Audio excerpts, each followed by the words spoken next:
Allez, je crois que nous sommes en direct. Euh, je lance l'enregistrement. Allez. Donc, salut Lionel. Coucou Delphine. Bonjour à tout le monde, ceux qui vont être en direct avec nous et puis ceux qui regarderont le replay de cette interview. Ceux qui sont là, n'hésitez pas à vous manifester, nous dire si ça marche. Voilà, je prends juste une petite minute. Tac, tac. Ok, il y a déjà du monde. En fait, ça y est, je vois. Cool. Alors, Bonjour à tous. voilà, bonjour. Petite suite donc des interviews du hamac. Je suis ravie de vous présenter aujourd'hui Lionel Parini. Sûrement qu'il y en a qui le connaissent, de ceux qui sont là. Euh, Qu'est-ce que je pourrais dire pour nous présenter? Nous, on s'est rencontrés en septembre. Hein, on a une amie en commun et à ce moment-là, avec cette amie, c'était devenu vital pour nous d'écrire. Je sais pas ce qui se passait, mais il y avait vraiment un truc qui était hyper fort. Et du coup, on t'a demandé de nous faire un atelier sur 3 jours, un peu sur mesure. Et voilà, ça a été magique. Moi, j'ai découvert vraiment l'univers de l'écriture. Euh, ouais, la magie de l'écriture, tout ce que ça pouvait faire, tout le lien avec l'inconscient. Tu sais que moi, je suis toujours un peu dans cette recherche permanente de liens. Et j'ai trouvé ça hyper puissant, hyper fort. Ça m'a ouvert un champ des possibles, un angle de vue encore plus grand. Donc déjà, merci pour ça, Lionel. Je suis vraiment super contente. Mais j'étais heureux de partager l'expérience avec vous, hein. C'est toujours de la nouveauté de toute façon, avec des nouvelles personnes, de nouveaux lieux. Et puis le sur-mesure, comme tu dis, ben, c'est une proposition d'envol, quoi. Donc moi aussi, j'ai appris énormément chaque fois, quoi. J'ai adoré cette aventure-là. Ouais, c'était vraiment chouette, hein. Il se passait vraiment des trucs, même de l'ordre un peu de la magie, hein. Je me souviens notamment Mm. ces échanges de lettres où on ne sait pas ce que l'une écrit ni Ouais. l'autre, mais à un moment donné, tu nous proposes de faire un échange de quelque chose que nous, on a déjà écrit avant, et ça tombe pile Mm. poil dans Mm. ce que l'autre a écrit. Enfin, c'est... Mm. Ouais, moi, Et- ça m'a vraiment ouvert des portes. il y a vraiment dans l'écriture cette dimension-là de l'ordre de la magie. Alors, ça fait toujours dresser les poils, justement, chez les universitaires. Et ils ont raison, il faut être prudent parce que l'écriture, c'est aussi beaucoup de travail, de la technique, de la transpiration, comme ils disent. Mais n'empêche que il y a des moments, il y a des états dans lesquels on peut être qui sont de l'ordre de la transe et où on peut recevoir de nombreuses choses qui ne sont pas de la technique. Donc, moi, j'aime bien ouvrir grand les bras à ces choses-là qui peuvent paraître opposées, mais qui au final se télescopent toujours. Donc, il y a des moments clés comme ça où effectivement on peut être bouleversé par une phrase qui nous saute au visage et qui concerne notre propre vie, alors que c'est juste la personne d'à côté qui vient d'écrire, quoi. Qu'est-ce que ça veut dire? Donc voilà, il y a des choses comme ça qui sont des, des surprises magnifiques. Et puis même ce côté, tu sais, très vivant, très physique. Au début, tu nous as dit, attention, peut-être ça va vous fatiguer. On Mmh. était là, ouais, c'est ça. Et en fait, il y a vraiment quelque chose qui se vit dans le corps à travers le personnage qu'on écrit. Là, on était parti sur un personnage principal. C'est hyper vivant, hyper puissant aussi dans vraiment tout ce que ça vient nous chercher corporellement. C'est extrêmement physique d'écrire. Je dis toujours, souvent j'entends, je vais mettre le réveil pour écrire. Et c'est super. Quand on est du matin pour être connecté, on sent toutes ces capteurs qu'on a en nous qui nous permettent d'être concentrés et écrire ces choses-là qui nous animent. Mais ce que je dis aussi, c'est que reposez-vous avant d'écrire. Soyez comme quelqu'un qui va faire une compétition ou qui va courir. Ayez suffisamment d'énergie parce que c'est effectivement énormément d'énergie au pluriel d'ailleurs, qui sont déployées. Et il faut pouvoir avoir vraiment physiquement la forme pour tenir. Pour tenir en tout cas tout ce qui nous anime et pouvoir le porter jusqu'au dernier souffle, euh, jusqu'à la prochaine séance, jusqu'au moment qu'on choisit pour écrire de nouveau. mais oui, ça nous convoque et ça demande extrêmement de ressources. Donc, c'est hyper physique. Hmm. Ouais, ouais, ouais, merci. Et j'aime beaucoup, moi, cette idée de se dire, bah, je vais me donner rendez-vous pour dormir, en fait. Je vais juste un peu dormir. Et puis après, quand je vais émerger, ouais, je vais avoir de la ressource. Et là, je suis dit, ouais, je pense que je serais bien pour écrire. C'est bien aussi de se dire ça. Voilà. Ouais, c'est bien de le dire pour s'autoriser, hein. On voit que souvent, c'est nos propres manques d'autorisation qui nous empêchent de changer notre réalité, de vivre ce qu'on a à vivre. Donc c'est bien aussi, ouais, de rappeler ça que... Ouais, là, pour moi, tu as prononcé le mot le plus important. Et je sais qu'on l'entend souvent dans les échanges que tu as pu avoir, mais c'est effectivement s'autoriser, que ce soit dans la façon de s'organiser soi-même pour sentir que c'est dans ce mode de fonctionnement plutôt qu'un autre qu'on est le mieux pour créer, mais aussi pour l'acte d'écrire lui-même, s'autoriser à le faire. La plupart du temps, quand j'entends les personnes qui disent je ne sais pas écrire, ça ne veut pas dire qu'ils n'ont pas envie, ils ont envie, mais se l'interdisent. Et donc, tout devient intéressant à partir du moment où ils se l'autorisent. Du coup, c'est pourquoi ils ne se l'autorisent pas et comment on pourrait faire pour qu'ils puissent se l'autoriser. Mais à partir du moment où ils actionnent sur ce bouton de s'autoriser, donc parfois c'est plus simple dans un cadre collectif de se retrouver autour d'une même proposition, on n'est pas convoqué à choisir des choses personnelles ou intimes, donc c'est plus facile de se laisser porter. N'empêche qu'on s'autorise à aller à ce rendez-vous-là et lâcher au final les choses qui sont très intimes. Et je trouve que c'est vraiment appuyer sur le bouton on, s'autoriser. Et c'est voilà, l'ouverture avec vers l'inconnu, mais aussi avec plein de portes qui vont s'ouvrir et qui vont apporter un éclairage sur soi-même, sur l'histoire, si c'est une histoire qu'on a envie d'écrire, mais aussi énormément sur soi-même. L'écriture est un vecteur de développement personnel. Ça nous appelle aussi à ça. On, on n'est jamais la même personne après le point final d'un texte. C'est pas possible. Et ça, il se passe toujours quelque chose. Ouais, ouais, c'est vraiment un espace transformatif, hein. Ah oui, oui, vraiment. Ouais, il y a l'avant et l'après, quoi. Ouais. Mm, Ouais, je le ressens vraiment comme ça. ouais. Et tu es très intuitif d'ailleurs dans ce que tu proposes, tu vois. C'est ça qu'on a aussi apprécié. C'est bah, vraiment cette adaptabilité, tu vois. Moi, l'espace, c'est quelque chose qui est important pour moi où j'adore, tu sais, ces notions d'espace en atelier philo avec les enfants où tu es juste l'espace pour qu'ils puissent s'exprimer. Dans le cadre thérapeutique, d'être juste l'espace pour l'autre pour qu'il aille trouver ses propres réponses. Et là, tu as été vraiment cet espace aussi où nous, des fois, on t'a pas mené forcément la vie facile, mais tu as toujours su nous sécuriser, rebondir, t'adapter, ouvrir d'autres portes, d'autres choses. Et je pensais pas, franchement, avant de vivre cette expérience, que ça pouvait être aussi, ouais, aussi profond, quoi. Ouais. Mm.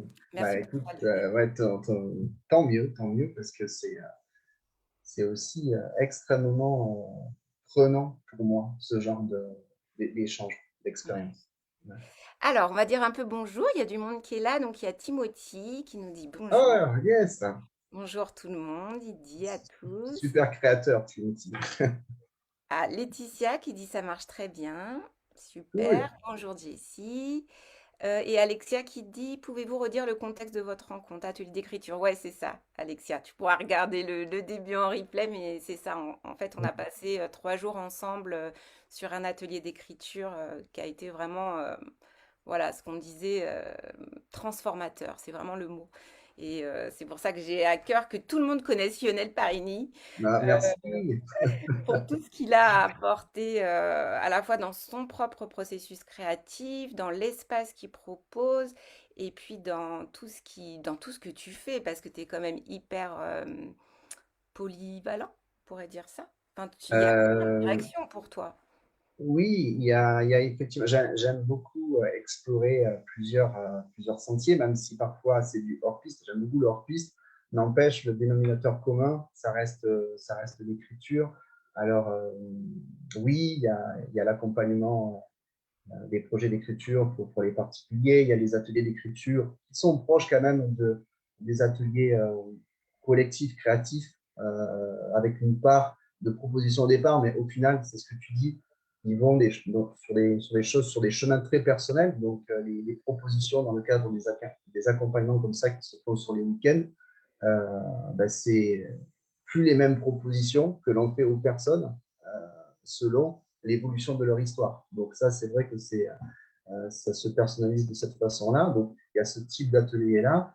Et puis après, il y a ces interventions aussi que je fais pour la jeunesse. J'aime beaucoup travailler avec la jeunesse. Je trouve que c'est très important et puis ça me parle beaucoup puisque je dis toujours que je viens de l'écriture buissonnière pour ma part. Du coup, quand je me retrouve auprès de la jeunesse, je suis très attentif sur les blocages ou sur les croyances pour lesquelles ils peuvent être confrontés.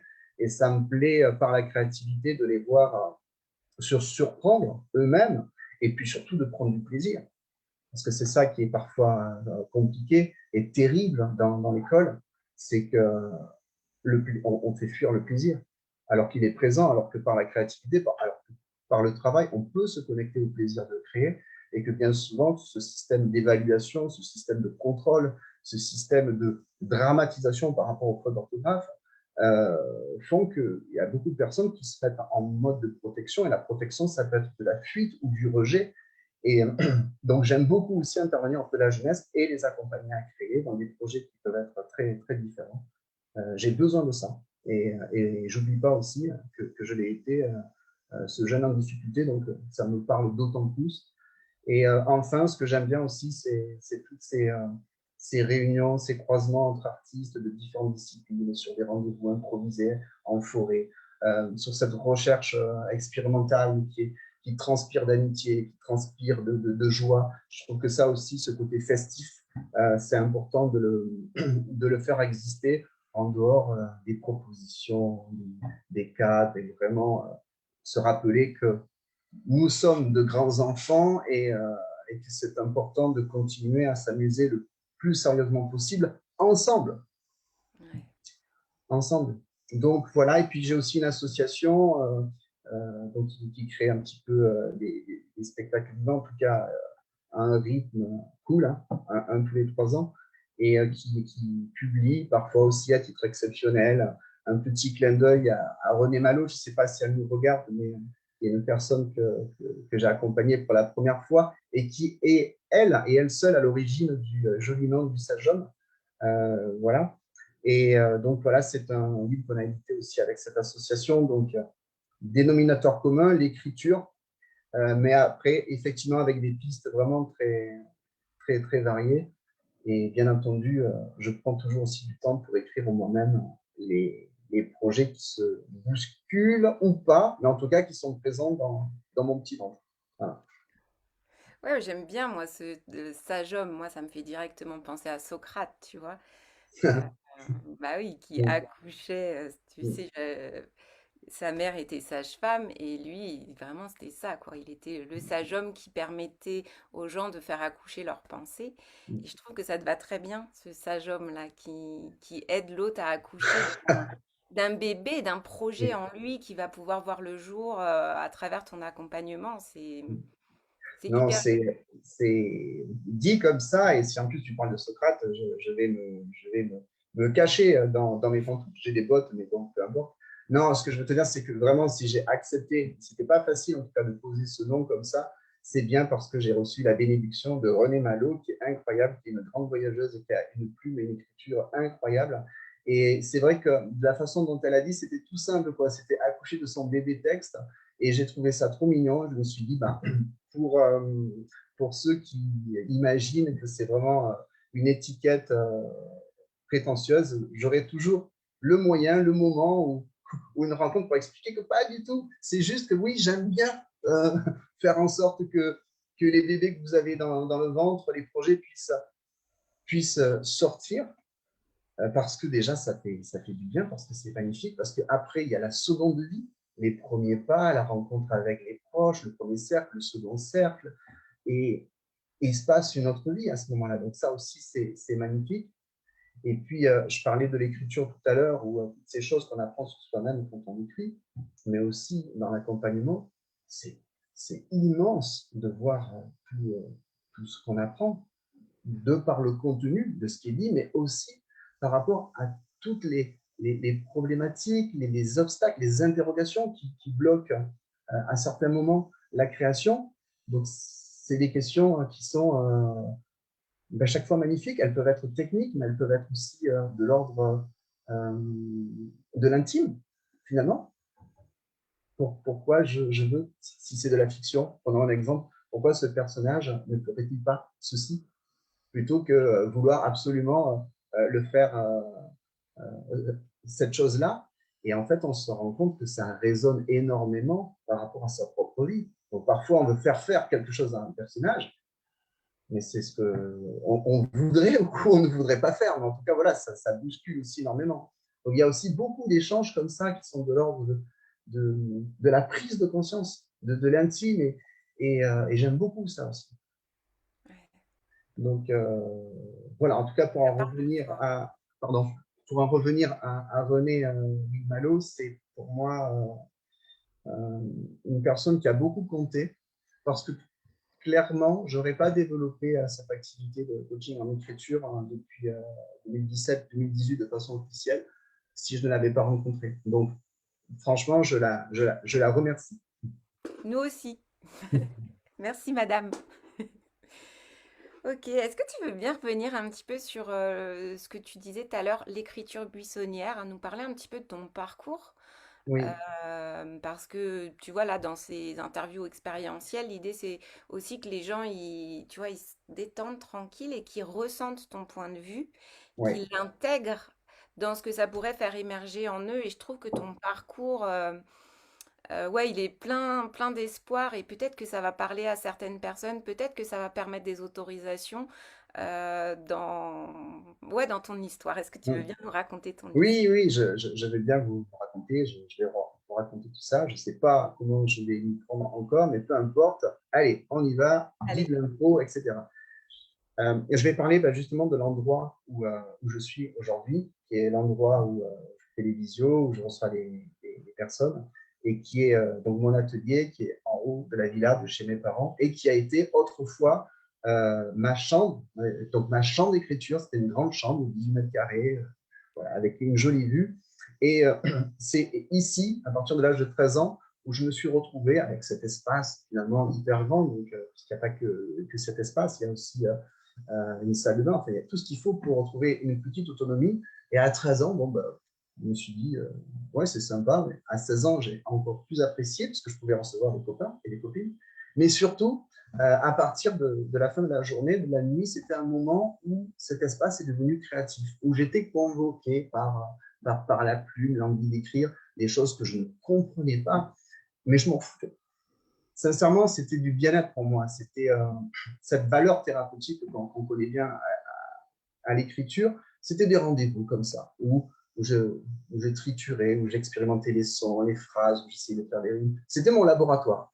Et c'est vrai que ça a été un grand plaisir de ritualiser ça. C'était vraiment quelque chose d'important pour moi. Et parallèlement à ça, j'ai toujours eu goût pour la littérature, pour le français, mais j'étais un élève très très moyen. Et quand j'ai voulu aller en classe littéraire, euh, on m'a tout simplement dit non. Et ça a toujours été pour moi quelque chose de violent. D'ailleurs, j'en parle toujours avec émotion. Pourquoi? Parce que ça veut dire quoi? Ça veut dire que vous avez des personnes qui travaillent à l'éducation nationale, qui sont là pour vous accompagner sur une voie et qui sont attentifs à des notes plutôt qu'à des désirs. Et pour moi, le mot désir, il est hyper important. Détecter un désir, c'est déjà une porte qui est prête à s'ouvrir. Alors, vous ajoutez ça que lorsque le désir est déclaré, lorsqu'il est manifesté, il pourrait ne pas l'être, il pourrait être secret, ça pourrait passer inaperçu, c'est pas facile. Mais ce désir, moi, je l'exprimais. Et ça a été un refus. Et ce refus, je l'ai hyper mal vécu. Ça a été mon arrêt de mort, sans se figurer. J'ai arrêté de travailler à l'école.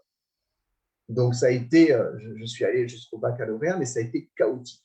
J'ai redoublé la première, j'ai redoublé la terminale, je me suis trouvé en classe électrotechnique, comment fonctionne un ascenseur, mais je m'en fous. Mais c'est bien que certains sachent comment ça marche, l'ascenseur. C'est super compliqué, 1, 0, 0 et tout, et c'est super complexe, et il faut de la créativité pour arriver à faire ça. Mais je laisse la place à d'autres qui sont super forts pour ça. Et du coup, ça a été vraiment compliqué, et donc j'étais plus régulier à l'école, et j'ai retrouvé ressources dans deux choses, la nature et l'écriture. J'aime beaucoup ceux qui disent que la nature est un grand livre ouvert, et c'est pour ça aussi que j'aime beaucoup ce qu'écrit en fait René Malo, pardon de parler encore d'elle, mais elle écrit sur tous ses voyages la nature, le temps qu'elle y passe, ce qu'elle a pu apprendre, bien sûr, des personnes qu'elle a rencontrées, des cultures, mais aussi tout simplement par son observation, par son amour de la nature, par cette capacité à pouvoir devenir éponge et se laisser traverser. Et j'ai trouvé réconfort dans la nature, et la nature a été source d'inspiration pour moi et m'a permis d'écrire sans savoir où j'aime. Absolument sans savoir. Donc ça, c'est le premier temps. C'est à la fois un repli, un refuge. Je m'aperçois que ça me fait du bien d'écrire. Je continue à développer ça. Finalement, pourquoi se faire du mal puisque ça nous fait du bien? Et, voilà. Et j'ai fait ça régulièrement. Et ce qui est rigolo, parce que franchement, ça, c'est vraiment rigolo, c'est qu'à un moment donné, on m'a demandé si je voulais bien écrire une pièce de théâtre. Donc, je devais avoir, je ne sais plus, vers le lycée, vu que j'ai renouvelé plusieurs fois, je ne sais pas loin de, peut-être de la vingtaine, je ne sais pas. Mais en tout cas, voilà, c'est ce qui m'a été proposé. Donc, j'étais hyper surpris. Ah bon, bah, oui, bah, je veux bien essayer. Et en fait, cette pièce, elle a été jouée à Paris, au Théâtre des Trois Bornes, qui s'appelle Du thé, du sucre et quelques orgasmes. Et donc voilà, avant, j'avais des titres un petit peu délurés comme ça. Aujourd'hui, c'est plus. Ils sont moins délurés, je pense. Et quand je suis allé voir la pièce à Paris et que j'ai vu pour la première fois, donc au départ, c'était des voix, c'était des, des idées, c'était de les voir en vrai, ça a été complètement bouleversant pour moi. Je me suis rendu compte en fait de ce pouvoir extraordinaire à partir d'un désir, à partir d'une création, de voir ce que ça peut devenir par d'autres qui apportent leur propre créativité, leur propre sensibilité, leur propre engagement, qui en font encore autre chose et qui le mènent d'ailleurs vers des choses beaucoup plus fortes parce que l'intelligence collective sert à ça. Et, ça a été bouleversant pour moi. J'ai dit, mais c'est trop excitant. En fait, ça m'a excité. Et après, j'ai pu arrêter. J'ai pu arrêter de continuer à travailler pour la fiction, pour les personnages. Donc, j'ai écrit d'autres pièces. Et puis, je me suis vraiment intéressé à d'autres formes d'écriture, bien sûr.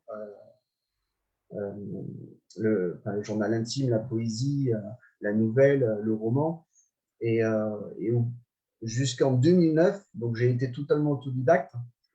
Donc les pièces ont été jouées, certaines pièces ont été publiées, et j'avais été jusqu'à présent totalement et complètement autodidacte. Et j'ai eu envie, en 2009, de me dire, mais maintenant, moi, j'ai ma propre expérience, mais j'ai envie de savoir ce qu'on enseigne, comment ça fonctionne en fait l'écriture dans d'autres ateliers, alors que ce soit dans le cadre d'ateliers d'écriture ou tout simplement l'école du scénario que j'ai faite en 2009 à l'INCA, en Avignon, se confronter à la dramaturgie, qu'est-ce que c'est que la technique, etc. Et là, deuxième électrochoc bouleversé en me disant, mais c'est pas possible, c'est que ça fonctionne comme ça, mais c'est hyper mécanique, mais moi, j'ai jamais pensé à tout ça, c'était instinctif.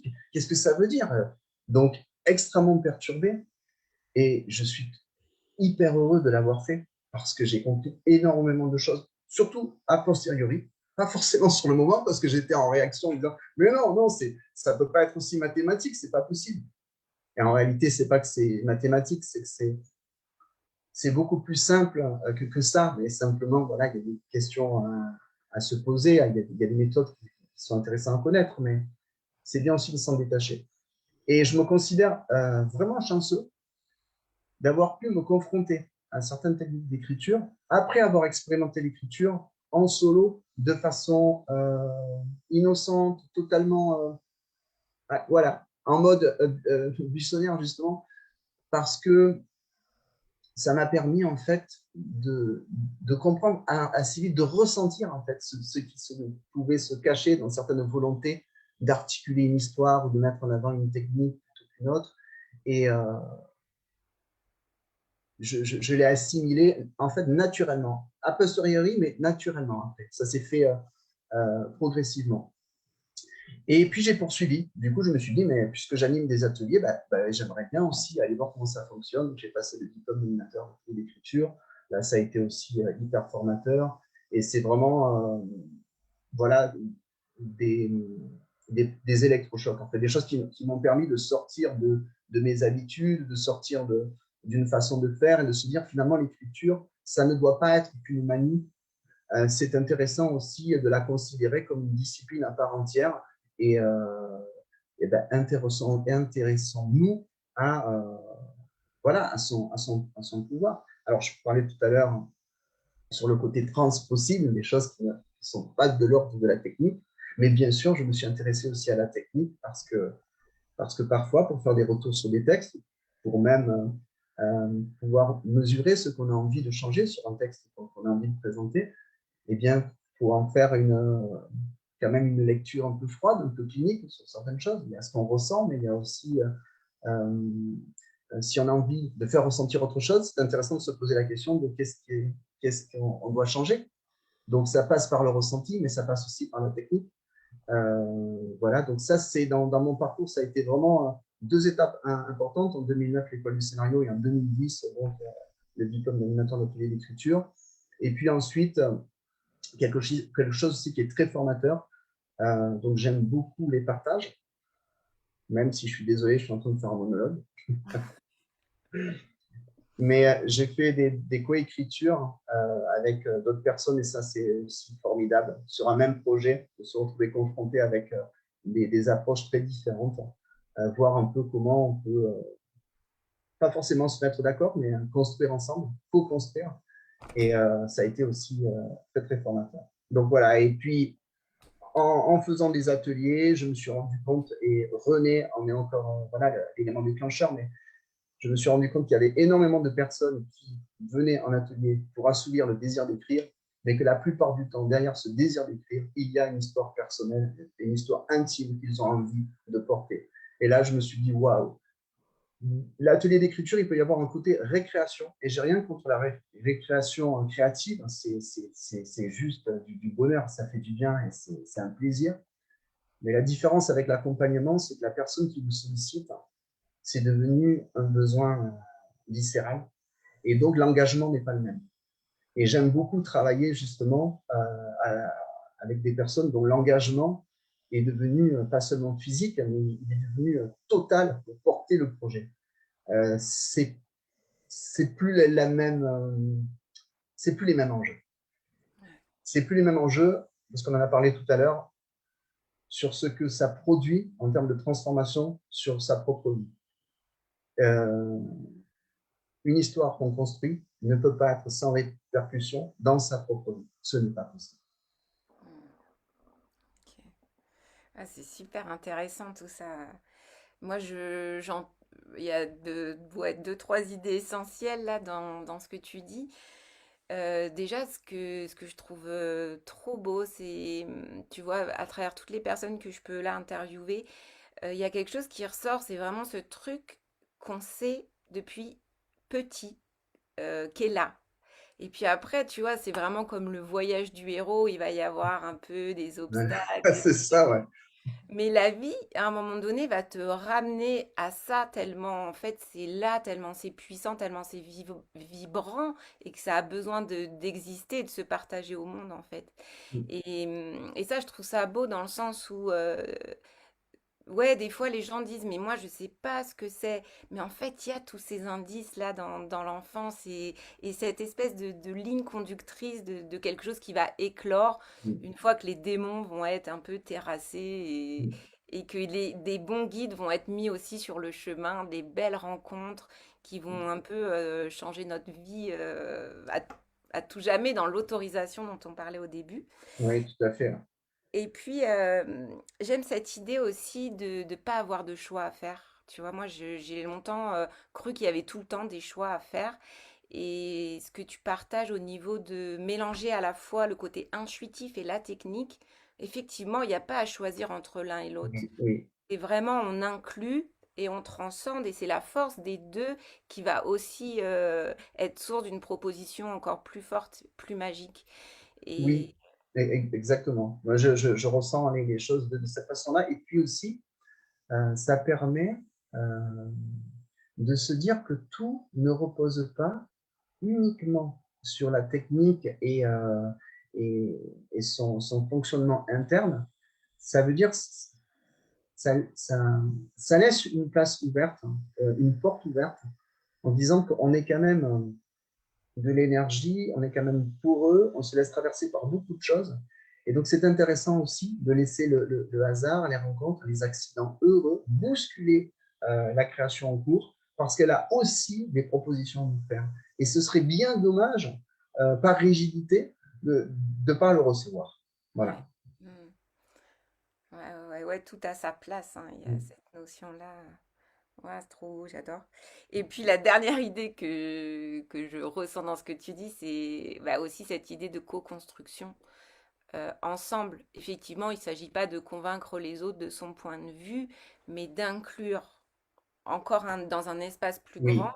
Oui. Voilà, on inclut le ressenti, la technicité, et puis on inclut le regard de l'autre, sa créativité, Mm.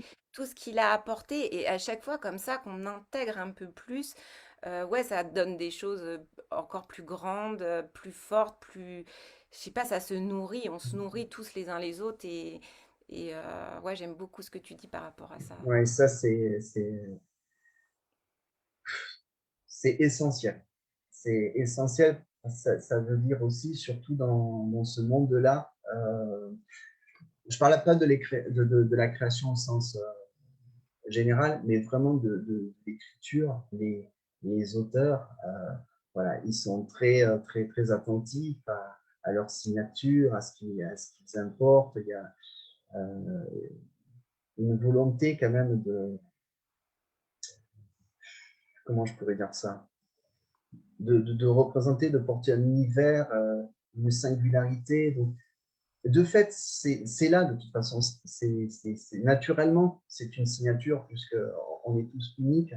Mais sur des projets, effectivement, où on peut coécrire ensemble, ce que je trouve magnifique, c'est que finalement, on se fait du bien à la condition de l'accepter, de se l'autoriser, parce que c'est une forme de travail d'effacement de l'ego qui ne nuit pas du tout, finalement, à notre propre ego, au contraire, qui va l'enrichir, mais de l'intérieur, qui va nous permettre de se nourrir de l'intérieur en disant waouh, oui, je ne l'avais pas vu comme ça. Et donc, on commence à être à un échange dans quelque chose qui est le contraire de la stérilité et qui envoie du lourd, comme on dit, mais en termes de créativité. C'est-à-dire que c'est l'autre qui nous enrichit et réciproquement, et ça, c'est magnifique. Voilà, donc s'autoriser ça, ouais, c'est super. Hmm. Ah, c'est cool. Mm. Mm. Ouais, je te propose que je regarde un peu les Oui, oui, commentaires. oui, je vais en profiter pour voir un petit peu une infusion. Alors, donc Anne-Sophie qui nous dit bonjour à tous. Je prends l'interview en cours. Les erreurs heureuses dans le processus créatif. Rester ouvert à ce qui se présente est puissant. Ça me parle. Ah, super. Mm. Accueillir ce qui vient, c'est s'offrir un voyage insoupçonné et magnifique. Ah, trop beau. Niki, bonjour. Bonjour Niki. Merci pour ce super moment de rencontre qui permet de mieux connaître Lionel et ses créations. Le suivre dans ses ateliers d'écriture est un vrai bonheur. Ah, merci pour ce partage d'expérience. Sarah, coucou. Alors, est-ce qu'il y a d'autres messages que je n'ai pas vus? Oh, je suis désolée, quand après il défile, j'arrive pas à remonter plus haut. excusez-moi, hein, c'est les petites imperfections du direct. Mais voilà, déjà, c'est cool, là, il y a du monde en soutien. Et ça aussi, tu vois, même dans le silence, là, on est ensemble, mais il y a aussi tous ces gens-là qui sont là, qui écoutent et qui... C'est une co-création, même si on n'est pas dans de l'échange direct, tu sais, il y a quelque chose qui vient Mm. porter, qui vient aussi soutenir et nourrir ce qu'il est en train de se passer maintenant. Donc, Et on le merci. ressent d'ailleurs, on le ressent. Ouais, ouais, ouais, Hein. ouais. Ok, comment tu vas là? Comment tu te sens?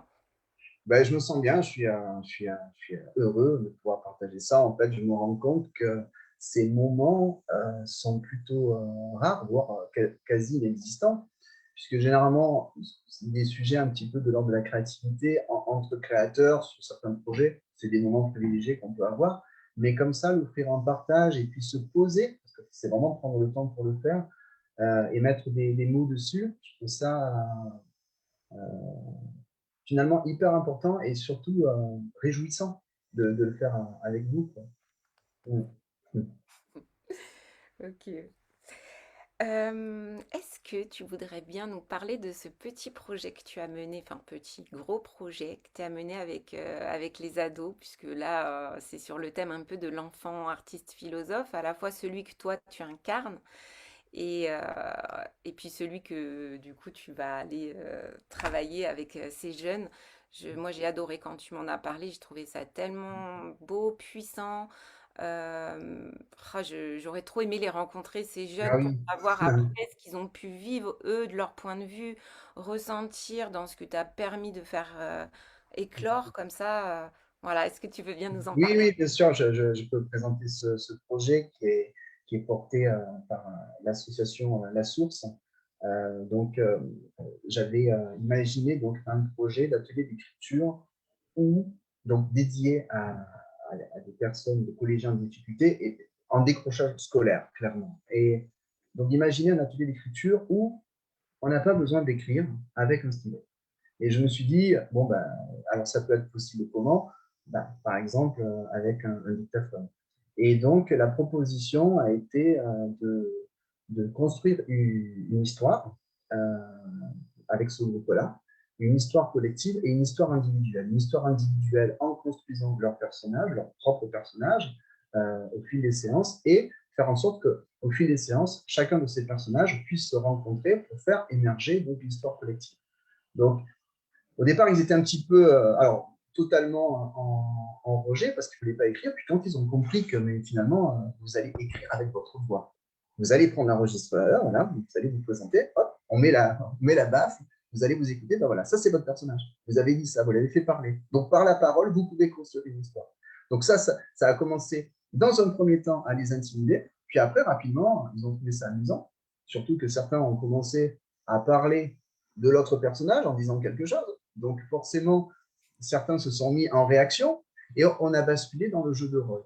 Donc finalement, ça s'est présenté de cette façon-là, des improvisations enregistrées à partir de dictaphones pour construire un personnage et à partir de ces personnages de construire une histoire collective et avec ce côté aussi un peu, comment je pourrais dire ça, euh, entraînant, c'est que puisqu'on parle d'écriture, on parle aussi de réécriture. Et quelque chose qu'ils ont enregistré et qui ne leur convient pas, eh bien, ils ont la possibilité de le faire une seconde fois, voire une troisième fois, une quatrième fois. Et là, à ce moment-là, il y a cette sensation d'être en tournage, finalement. Un, deux, trois, action. Et hop, on appuie et ils enregistrent, en fait, un peu un impro. Mais si c'est de l'impro au départ, ça le devient de moins en moins. Donc, il y a vraiment un travail de créativité et d'écriture par la parole, mais c'est ce qu'ils font. Et au fur et à mesure, ça prend forme. Et puis après, il y a les dialogues qui interviennent, donc ça apporte énormément de vie. Et puis, j'accompagne ce groupe justement à pouvoir former cette histoire. Et ce qui s'est passé, oui, c'est que je les ai vus passer par plusieurs stades. Donc, le stade du rejet, quand ils ont compris que c'était avec un dictaphone, bon, ben, la curiosité a fait qu'ils se sont mis à essayer et ils ont commencé à prendre du plaisir. Et là, ça a été quelque chose voilà, qui a été incroyable parce qu'ils se sont retrouvés tous happés par leur propre histoire, en ne sachant absolument pas comment ça pouvait finir. Mais moi non plus. Et c'est ça que j'adore. Moi non plus. Alors comment on fait? Et ça, voilà, c'est incroyable de pouvoir à la fois être attentif aux énergies des uns et des autres, mais aussi aux idées.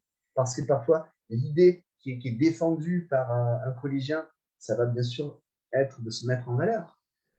Mais finalement, est-ce que c'est dans l'intérêt de l'histoire globale? Quel est le propos? Et du coup, ça permet de faire réfléchir sur énormément de notions à chacun d'entre eux et d'être tous des acteurs et des auteurs de leur histoire.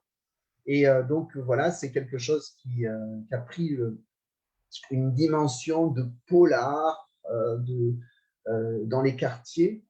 Donc, c'est d'une richesse. Ça a une valeur sociologique parce que ce qu'ils intègrent dans leur écriture, c'est leur propre vocabulaire. Ce sont des expressions que je n'avais jamais entendues.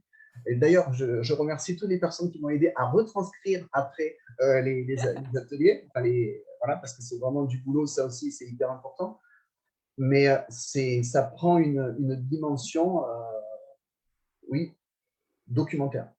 Documentaire et de fiction, parce que forcément, il y a l'apport d'imaginaire qui fait que ça reste inédit et c'est inventé. Mais ils se sont inspirés complètement de leurs préoccupations.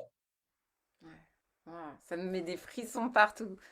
Ah non, franchement, c'est un très beau projet. Je suis très heureux et je suis très heureux de continuer avec cette association, l'association La Source, où on va le poursuivre et d'ailleurs le faire en deux temps la prochaine fois, peut-être pas avec le même groupe d'ailleurs. C'est-à-dire qu'à partir du moment, finalement, avec le dictaphone, une fois qu'on retranscrit le texte, on a le texte. Mais là, le projet, donc, il s'est arrêté, le texte était fini. Mais l'idée, c'est de pouvoir s'emparer de ce texte et de passer à la réalisation pour pouvoir le tourner. Ça pourrait être aussi joué sur une pièce de théâtre, mais en tout cas, s'en emparer pour qu'ils se rendent compte du chemin parcouru entre le rien, juste j'appuie sur on, je ne sais pas trop quoi dire, et puis finalement quelque chose qui est joué avec un début, un milieu et une fin. Quoi. Ça, c'est leur inventivité. Hmm. Du coup, si je comprends bien, tu pars sur un truc de départ qui est, voilà, on va écrire, mais quelque chose qui pourrait être un peu bloquant pour eux, dû à, voilà, peut-être aussi l'étiquette dans laquelle ils sont mis de décrochage scolaire, de difficultés scolaires. Et toi, clac, tu vas emprunter un autre biais, des autres biais, pour,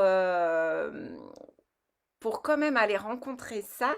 Et c'est ce qui va aller leur donner confiance en eux, croire en eux, en leur capacité finalement d'être aussi des artistes et de pouvoir créer des choses à la fois dans leur propre histoire, mais aussi avec le groupe dans lequel ils sont. Oui, c'est exactement ça. C'est tout ça qui se joue. Mais pour répondre précisément ta question, le départ, en fait, ce qui a permis avec ce groupe-là d'accepter de jouer le jeu, je crois que symboliquement, c'est quand j'ai explosé le stylo avec ma bottine. Je porte des bottines de temps en temps. Avec le talon de ma bottine, j'y vois, on va travailler ensemble, mais on n'aura pas besoin de ça. Et je l'ai fait exploser, c'est un stylo bic, et en fait, ça a fait un bruit. Je n'avais pas imaginé que ça pouvait être autant spectaculaire. Voilà, il a explosé de cette façon-là, et du coup, ça les a un peu interpellés. Ils se sont dit, mais il est pas un peu taré. Je sais pas. Et du coup, non, c'est la curiosité en fait qui a permis. Bah, finalement, on va essayer, puisqu'on n'a pas à écrire, on va pas faire de faute d'orthographe, on va pas être noté. Et puis finalement, on peut effacer. Ben oui, oui, bien sûr. Vous vous enregistrez, on n'est pas obligé de le passer sur l'audio, sur la baffle. Donc voilà, ils se sont sentis en sécurité. Et après, très rapidement, c'est devenu du jeu, G-E-U. Et une fois que le jeu il s'installe, il y a plein de choses qui s'emballent. Donc, c'est finalement chaque fois le plus difficile, hein, selon les groupes. Ben, c'est ça, en fait. C'est d'arriver à rapidement instaurer un climat de confiance et de basculer très, très rapidement dans du jeu et pas dans moi, je peux dire, du contrôle, du Ouais, devoir ludique. Voilà, vraiment de basculer dans du jeu. ouais. Ouais, puis dans cette dimension du jeu, bah, ça crée une grande liberté parce qu'effectivement, il n'y a pas forcément d'attente de résultat dans ce qui est proposé, mais dans la dimension du jeu, en tout cas, moi, je ressens là, dans t'entendant, quelque chose de libre, d'être soi, de s'amuser avec ce qui apparaît. Et finalement, peu importe ce qui va en ressortir, et c'est ce qui fait que ce qui en ressort est encore plus beau que ce que notre mental, notre tête aurait même pu imaginer. Bien sûr. Et ça, on le doit à deux choses. Donc, il y a le pouvoir du jeu, GEU, effectivement, et aussi, bien entendu, la fiction, le pouvoir de la fiction, parce que c'est la fiction qui facilite ce jeu-là. Et donc, rapidement, quand on se retrouve dans la peau d'eux, ça veut dire qu'on a quitté avec qui on est pendant X temps. Et à ce moment-là, oui, ça fait un bien fou. On ne se pose pas la question du résultat. Alors moi, je suis attentif à ça pour malgré tout retomber sur quelque chose qui puisse être présentable et travailler sur l'unité, que ça fasse sens. Mais eux, à ce moment-là, oui, ils sont, ils sont dans l'expérimentation joyeuse. Voilà, dans l'expérimentation joyeuse. Ça, c'est hyper important. Ouais. À travers un cadre sécurite Oui, oui, oui. offert, ouais, dans lequel ils peuvent évoluer. Oui. Ouais, c'est beau. Tout à fait. Mais c'est vrai on le doit aussi beaucoup à la fiction. Voilà, c'est bien ce type d'atelier de le proposer euh, ben, dans tout ce qui est de l'ordre de l'écriture de paroles, du dialogue, de monologue. Euh, parce que voilà, on peut le faire de cette façon-là. On pourrait imaginer des ateliers qui ne sont pas avec d'autres écritures, mais ce serait déjà différent. Ce serait déjà différent. Hmm. Ouais, je t'ai perdu. Ah ouais. Waouh, ouais, c'est beau. Tu sais, moi, ça me fait penser là, au fait d'écrire avec je ou elle. Tu sais, Ah première oui, voilà. personne et Hum, troisième personne. hum, Et de voir aussi à quel point, en tout cas moi, dans mon ressenti, ouais, quand tu écris à la troisième personne, tu vas vraiment pouvoir aller plus loin. Il y a une espèce de pudeur à écrire avec je. hum. Je sais pas pourquoi ça me fait penser à ça. Alors, pour toi, ça va être le cas, puis pour d'autres personnes, ça va être l'inverse. Il y a des Ouais. personnes qui n'arrivent pas à écrire à la troisième personne, qui vont justement avec le jeu se sentir plus à l'aise parce que ils sont plus connectés à leur intériorité, ils aiment pouvoir traduire leur intimité via un personnage, donc ils sont plus ou moins masqués, hein, même si on se dévoile toujours un peu, même si on écrit une pièce avec 17 personnages.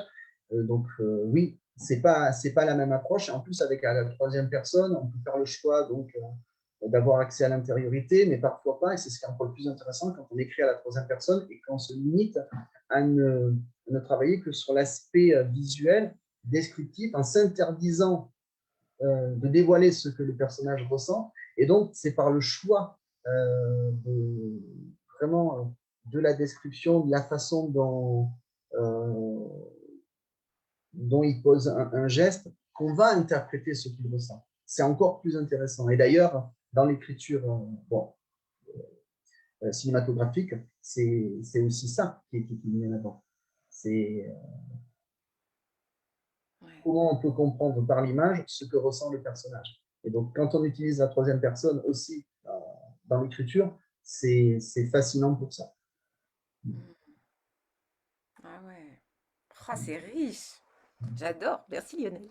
Ah, ben, moi j'adore aussi, je peux en parler, je suis un grand passionné, donc je peux en parler des heures hein, de, voilà, de la création des autres, des, des écritures d'un projet à un autre. Ça aussi, c'est incroyable. Quoi. Ouais. Comment convoquer ou appeler par un projet, euh, on se retrouve à écrire avec une forme plutôt qu'une autre. Ça aussi, c'est incroyable. Souvent, j'entends la question du style. Ça aussi, c'est un fabuleux débat. On dit, mais c'est quoi ton style? Mais elle est incroyable, cette question. Enfin, je veux dire, elle est incroyable. C'est quoi mon style? Non. La question qui a à se poser, c'est qu'est-ce que, quel est le projet sur lequel je travaille et par rapport au fond, par rapport à ce sujet, quel est le style qui s'impose? Mm. Parce que d'un projet à un autre, le style peut complètement changer et c'est ça qui est intéressant. Donc, Mm. c'est pas comme si on s'appliquait un filtre et on écrit toujours de la même façon. Je pense aussi que selon le projet qu'on porte, le sujet qui nous anime, eh bien, ça va bouger aussi, ça va faire bouger le style. Euh, Ouais, d'abord, quel est le projet? Et après, le style, il va de soi. Et ce qui fait qu'au lieu de fermer les portes sur mon style, c'est que ça permet d'ouvrir les espaces en fonction finalement du désir qui monte, de l'envie de réaliser tel projet. Et là, on va s'adapter à un style Du coup, ça ouvre en fait vachement. Oui, oui, oui, oui. Et on en revient toujours, tu vois, à la même chose. Alors, l'un n'empêche pas l'autre, je m'explique. Ce dont je parle, moi, c'est effectivement laisser l'intériorité parler, être attentif au sujet qu'on défend, parce qu'on sait très bien qu'un sujet peut en cacher un autre. Donc, tant qu'on n'a pas fait le point final, on n'a pas conscience à 100% de tout ce qui s'est joué. Et une fois qu'on a pris conscience de ça, effectivement, c'est bien de se poser la question de la forme. Est-ce que tout ça fait sens avec la forme? Et le style, il est forcément débattu, il est en tout cas sollicité sur cette question-là. Mais à l'inverse, on peut aussi avoir une démarche très stylistique en se disant, ben, moi j'ai envie que ce livre soit écrit de telle façon. C'est d'abord l'appel de la forme, et c'est la forme qui finalement va importer aussi et apporter des choses sur le fond. Ça peut être une démarche aussi qui se fait. Et d'ailleurs, je voudrais juste en profiter pour dire quelque chose sur la créativité, les contraintes et les ateliers d'écriture. Euh, Parce que je ne sais pas, il y a peut-être des personnes qui ont envie, qui ont des projets d'écriture et qui ont envie de les développer en mode solo et se l'interdisent. Donc, on l'a vu tout à l'heure, en admettant qu'ils se l'autorisent. En fait, ce que j'ai compris quand j'ai passé le diplôme d'animateur d'écriture, et pas immédiatement, et je suis désolé, mais je suis un grand attardé, moi, il me faut toujours plusieurs années progressivement pour prendre conscience, mais je me suis rendu compte qu'écrire aussi, c'est faire le choix de ses propres contraintes. Et que parfois, c'est marrant parce que la personne dit, alors je ne sais pas vraiment ce que je veux, enfin, je voudrais écrire ça. Et puis, quand on pose des questions, la personne dit, non, en fait, je ne veux pas ça. Non, je ne veux pas ça. Et en fait, il y a une liste hyper précise de ce que la personne ne veut pas. Donc, ça sous-entend aussi qu'elle sait les parties pris qu'elle veut valider. Et en fait, c'est incroyable, mais que quand on liste un petit peu toutes les contraintes qui nous intéressent, par exemple, je veux écrire une pièce où il n'y a qu'un seul personnage, euh, où il y a une seule rencontre à un moment donné qui se trouve au centre de la pièce. En fait, tout ça, c'est des choses qu'on peut décider en amont et qui vont orienter, qui vont structurer le projet. Et en fait, c'est bon de se dire que parfois, pour commencer un projet, il faut juste se poser et se faire plaisir en choisissant ses propres contraintes. Et en fait, elles sont toujours nombreuses. Alors, on ne les voit pas quand on fait cet exercice pour la première fois, mais le je ou le il, ben, c'en est une. Est-ce que c'est le présent ou le passé ou le futur? Est-ce que c'est un lieu où le lieu n'est jamais défini? Justement, ça peut être intéressant de travailler sur. On nous a toujours dit qu'il fallait le lieu. Ben non, ça peut être intéressant aussi de ne pas savoir où ça se passe. Voilà, et plein de choses comme ça. Euh, et ça permet voilà, de déposer son cahier de charge Hmm. intime. J'aime bien Cahier des charges intimes. Ouais, je crois que c'est François Bon qui parle de ça et ça me parle beaucoup. Voilà, le cahier de charge intime, aller chercher ce qui est essentiel pour nous, ce qui fait sens dans notre projet et pouvoir un peu le cadrer, voilà, en disant, ouais, qu'est-ce que c'est que je veux retrouver moi, dans ce texte qui est important? Quels sont les passages obligés, donc les contraintes, et après, voilà. Mais que ce soit pas juste, comment dirais-je, un choix superficiel, c'est parce que ça fait sens pour nous. Donc, c'est choisir des contraintes à partir de l'intime. Pour ça, cahier de charge intime.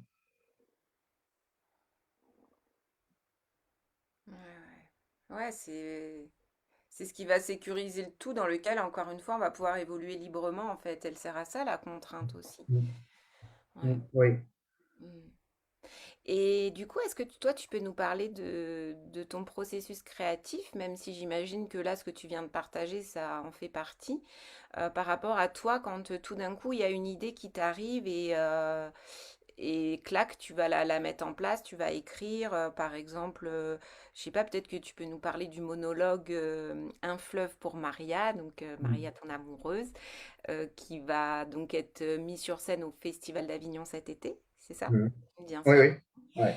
Voilà, voir un peu comment ça se passe pour toi dans le process, comment l'envie arrive et comment tu mets l'art, hein, comment tu mets à l'extérieur de toi ce que tu vis à l'intérieur.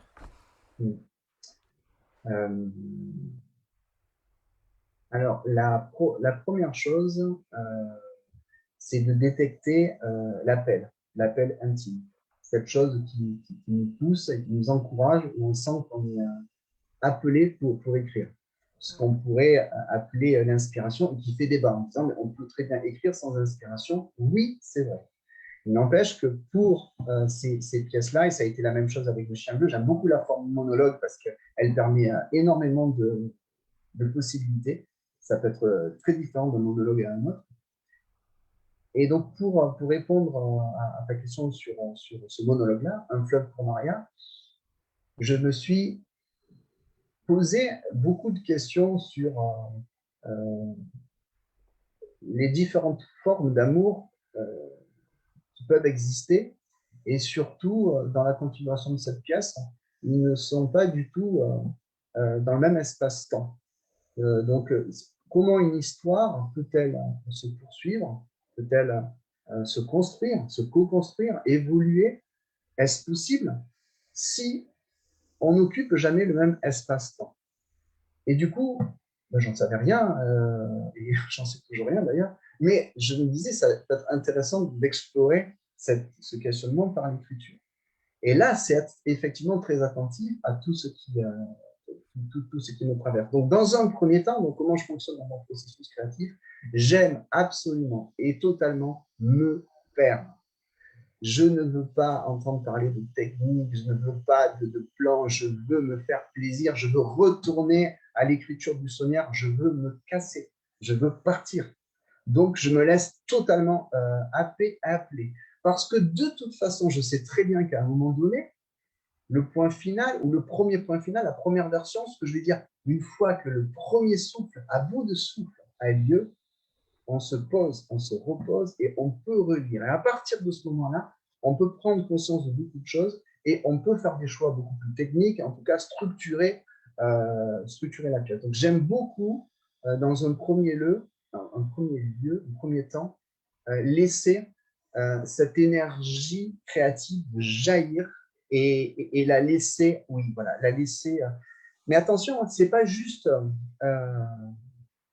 des éclaboussures, ou c'est pas juste envoyer, c'est essayer de suivre le plus fidèlement possible à l'instinct, à l'intuition, là où l'écriture nous guide. Et là, c'est vraiment être en totale confiance avec l'acte de processus de création, laisser l'écriture nous guider, lui faire confiance, lui dire elle est plus intelligente que nous. Après, nous, on mettra en marche notre propre intelligence, notre autre intelligence, on en a plusieurs, pour relire plus froidement dans cet état d'écriture où on a été.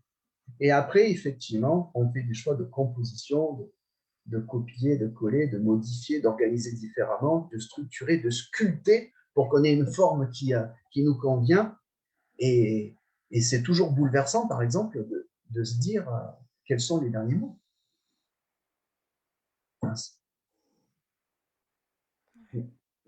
On doit avoir le souffle coupé.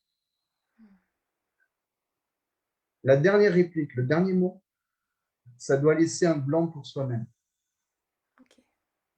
Et voilà. Donc, comment je fonctionne de façon un peu viscérale dans un premier temps et dans un second temps, j'y mets tout mon amour et toute ma créativité. La technicité, elle est par rapport aux effets que je cherche à faire, parce qu'on a beau dire ce qu'on veut, mais quand on est en création, il y a aussi cette volonté-là d'organiser les choses. Et voilà. Ça, c'est pour les projets vraiment personnels et intimes. Mais il y a aussi des commandes d'écriture que l'on me fait et où je ne travaille pas du tout de la même façon. Et où là, effectivement, par rapport à la demande, par rapport au sujet, je vais organiser en amont toute la structure, un plan qui va me permettre, quand je passe en mode écriture, en action, d'être vraiment beaucoup plus bah, du coup, beaucoup plus orienté sur le projet. Donc là, effectivement, c'est plus technique, c'est plus de la transpiration. Ça ne veut pas dire que je ne retrouve pas cet état d'inspiration par rapport à une commande d'écriture, mais je n'utilise pas du tout la même approche. Ok. Et c'est quoi les genres de commandes qu'on peut te faire, par exemple, quand tu parles de commandes? Bah, les commandes d'écriture, ça peut être vraiment très différent.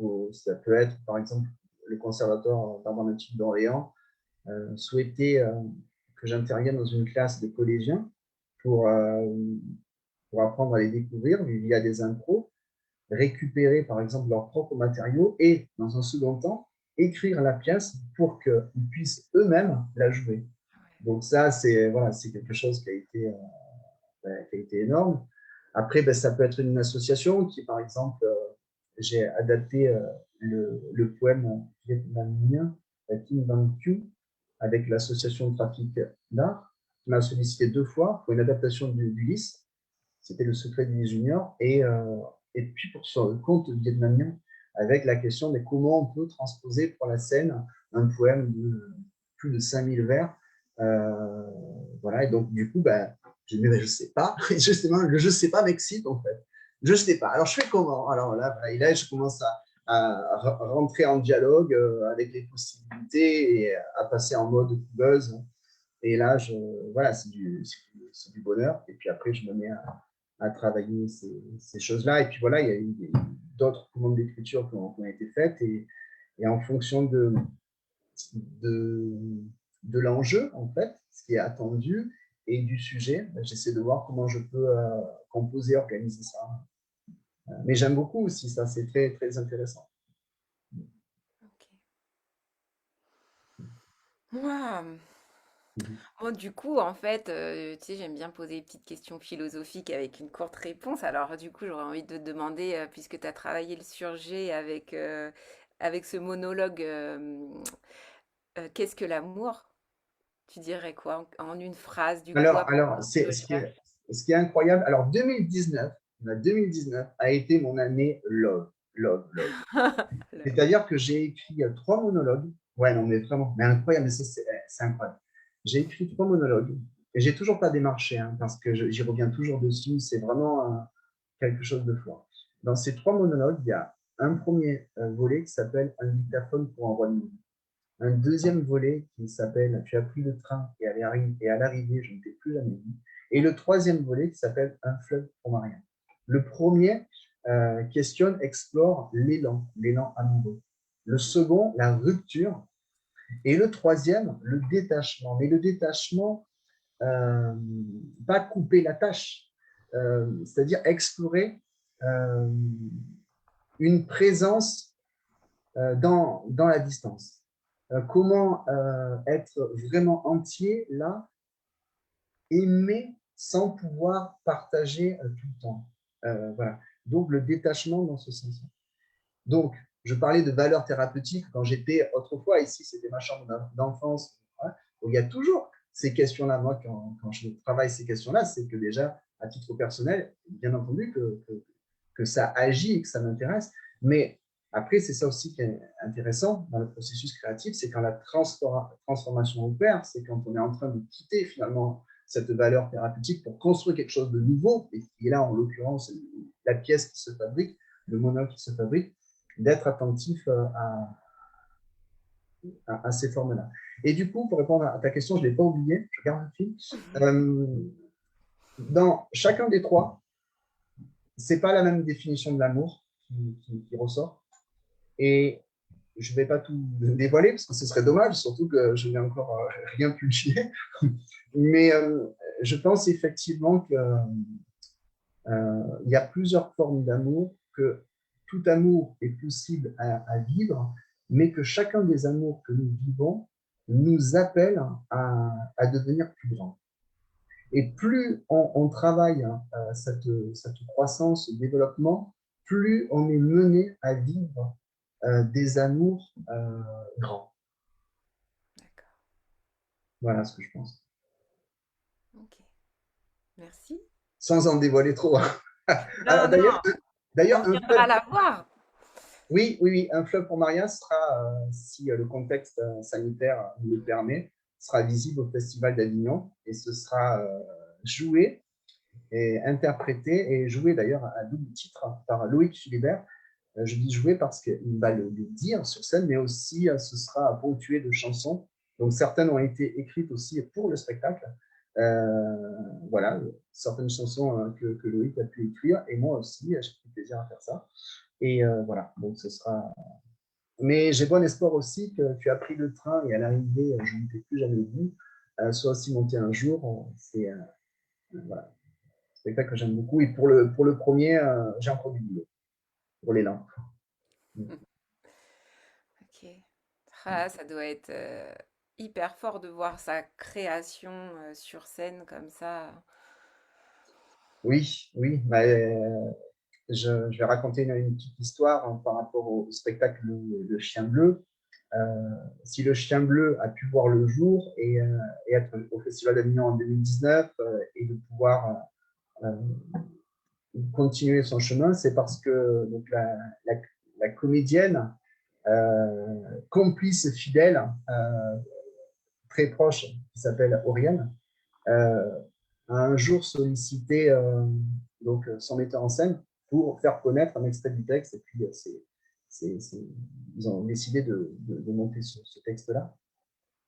Et en fait, je me rends compte à quel point l'interprétation, l'inventivité, en fait, par l'interprétation que Oriane a pu injecter dans la pièce, a pu bousculer les plans, finalement, du texte au point quelques années après, mais 5, 6, 7 ans après, me permettre de retourner à toucher le texte. Ouais.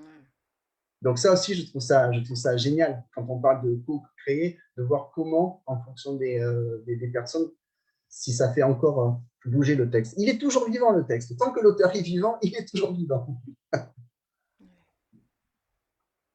Ouais, c'est ça, hein, ça vit toujours, hein, la création, l'idée. Même par rapport, tu vois, à ce que tu disais tout à l'heure sur tu fais totalement confiance en fait quand l'idée descend et la magie de l'écriture.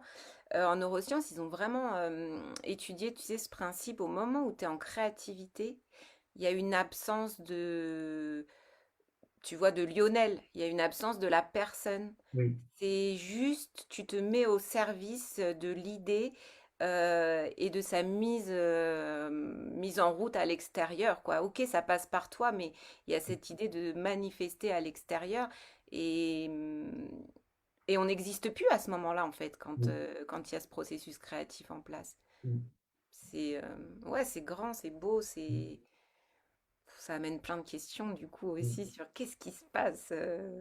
oui, oui. Ouais, c'est ce qu'on disait en début hein, de l'échange. Il y a toujours cette dimension magique hein, dans l'écriture. Alors peut-être dans d'autres aussi disciplines, probablement, cet état-là peut mener à ça. Mais c'est toujours troublant de se rendre compte que dans certaines situations, et il y a certains témoignages d'ailleurs qui prouvent ça, que des personnes se sont retrouvées dans des états d'inspiration extrême, dans des états de transe, et lorsqu'ils ont lu ce qu'ils ont produit, alors soit, encore plus troublant, il y a des mots qui existaient mais qu'ils ne connaissaient pas, ou parfois, tout simplement, il y a une image qui a pu exploser quelques mois après ou quelques années après et qui était clairement un texte qui apparaît comme prémonitoire. Il y a plein de choses comme ça qui peuvent être beaucoup plus mystérieuses. En tout cas, ça existe. Moi, je ne suis pas fermé à ça du tout. Et ça ne m'empêche pas d'être très terre à terre avec la technique. Voilà. L'un n'empêche pas l'autre du tout. L'un n'empêche pas l'autre, ouais. C'est Mm. beau ce message-là, je pense qu'il va faire du bien à plein de gens, tu vois. Mm. Bah, tant mieux. Et du coup, justement, si tu avais là donc tous les enfants du monde devant toi, n'importe quel âge de notre enfant intérieur à vraiment les enfants, quel message tu pourrais leur dire aujourd'hui? Un truc vraiment qui relie ta propre histoire, tes prises de conscience, tout ce que tu es dans ta globalité. Depuis ça, qu'est-ce que tu pourrais leur dire? D'être toujours très attentif à ce qui vous met en joie et que quand vous avez trouvé là où les choses qui vous mettent en joie, entretenez ça de tout votre cœur et ne vous souciez pas de ce que l'adulte pense de votre choix ou de vos choix. N'écoutez pas l'adulte sur vos choix personnels et intimes.